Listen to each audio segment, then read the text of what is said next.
各位，货比货得扔，人比人得死啊，这不能比较啊！你中国从事这个做公益慈善的明星韩红，现在是放在了聚光灯下啊，这网友的眼睛就像那个雪亮的复眼一样，你这一比，他跟谁都比不了啊！你比如说现在呢，他跟那个李亚鹏，大家都不知道姚明也有基金会吧？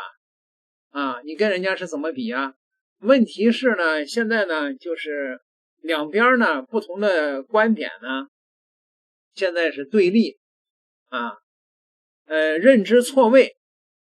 第一呢，韩红基金会的命名是以韩红个人的名字命名的，但是是向全社会募捐的公募基金。这个命名规则呢，与一般的大众熟知的命名规则是不同的，朋友们。一般来说，以个人名字命名的基金都是个人捐款占50%以上，不是个人捐款占大多数的都不以个人的名字命名，以免造成误会。比如说李亚鹏和王菲的嫣然天使基金，这是公募，大家都捐款，所以不以李亚鹏或王菲的名字命名。目前来说呢，内地所有的慈善基金会都基本上遵循这个规则，个人掏钱占50%以上的才用个人的名字命名基金会，个人掏钱不占50%以上的就换个名字。大的基金会啊，只有韩红的基金会是个人掏钱占很少的比例，但是是以他的名字命名的。根据基金会2025年的年报，韩红个人捐款占基金的整体募捐的只有 0.96%， 而 99.04% 来自于其他企业和个人。这种跟别人不一样的命名方式就会造成认知错位。为啥大家都捐款，最后成了个人慈善了？这就是这个认知错位的来源，这样就形成了争议，明白了吧？你看看人家真正的这些做慈善的是怎么做的呀？姚明，拿姚明来说吧。I am curious. I mean, when it comes to your own investment, do you have any interest in investing in sports outside of basketball, or is that really where you want to stay? Well, I have my own foundation with my family. They're called Yao Foundation. That's it's almost 20 years. We started this after 2008. If you remember that we hit by a major earthquake, and they are in right before the Olympics.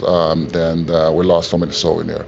And every countryman tried to do their part to support this area to rebuild everything, and that's how we start our foundation.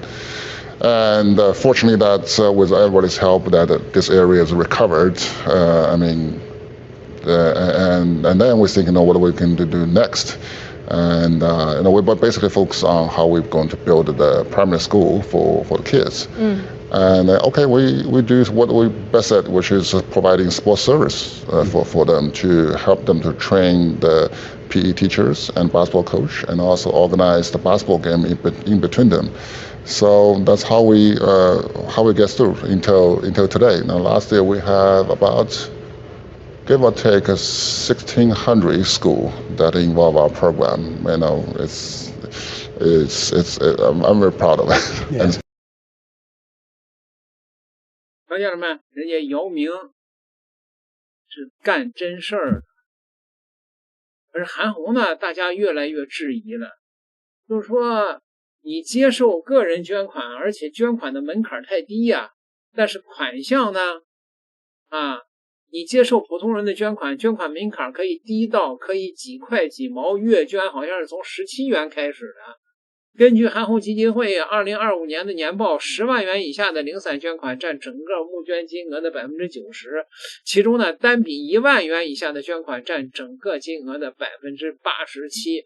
也就是说，韩红基金会大约每年 6.74 亿的募款都来自每一笔都凑不齐1万元的老百姓。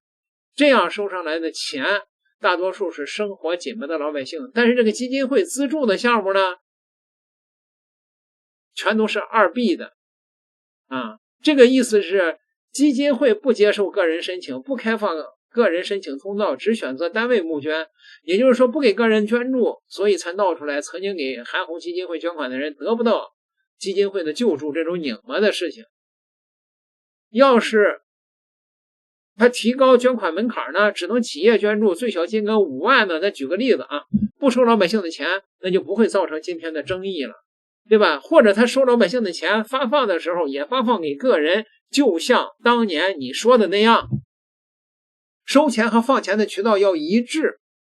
那你如果放钱不给普通个人，那么你收钱就不收普通个人的，只收企业或者是相当富有的个人的。如果你收钱收了普通个人的，那么你就得放钱给普通个人，对吧？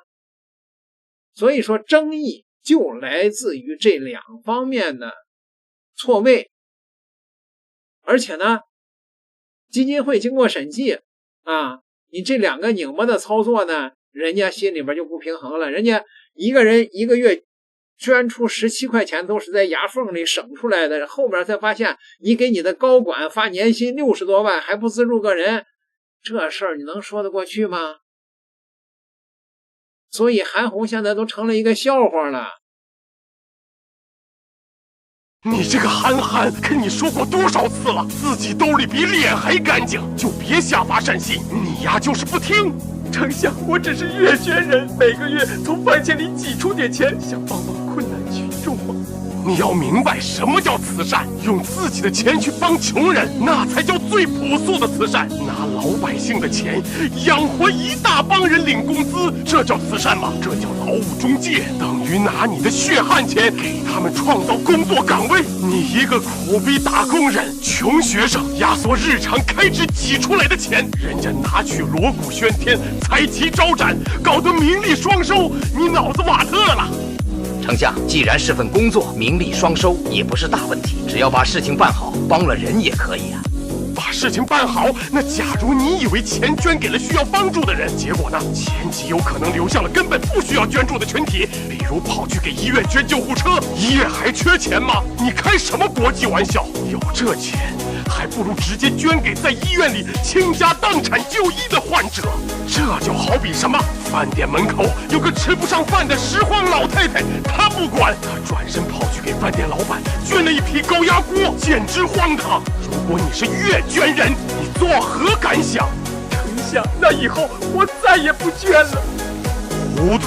公共基金可以做，能集中力量帮更多人，但你得把钱用在真正需要帮助的人身上，得让捐款者明明白白知道钱去了哪，帮了谁。捐款人有权知道这些，不然还不如自己去医院看看，给那些老人小孩发个小红包实在。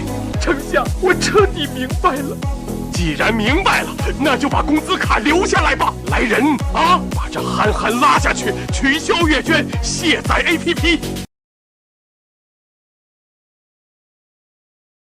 当然啊，这个其实网友呢也不是说希望韩红就此倒掉了啊，但是韩红呢，你得证明你自己的清白，改进的方法。第一，规范命名，以后不是个人掏大部分钱的基金会，就不能以个人的名字命名，韩红基金会赶紧的换名，对吧？第二呢，你这个募捐渠道与捐款渠道要一致，对吧？你要是只捐救护车，只捐给单位，那么募捐的渠道也只能是企业和富人，对吧？富人和企业都会自己看你的审计报告，只要你过了审计，你的运营成本在一定范围，那就无所谓。让月薪几千块的人快儿八毛的捐，这件事的要求那就要比一般的审计高，是吧？那么现在问题是，韩红也没有把你自己的明细账目放出来呀，这么多年了就没放出来过一次啊。那如果是这里边真的有猫腻，那个基金会就不是换名的事儿了吧？各位，你们觉得呢？点个订阅，下期再聊。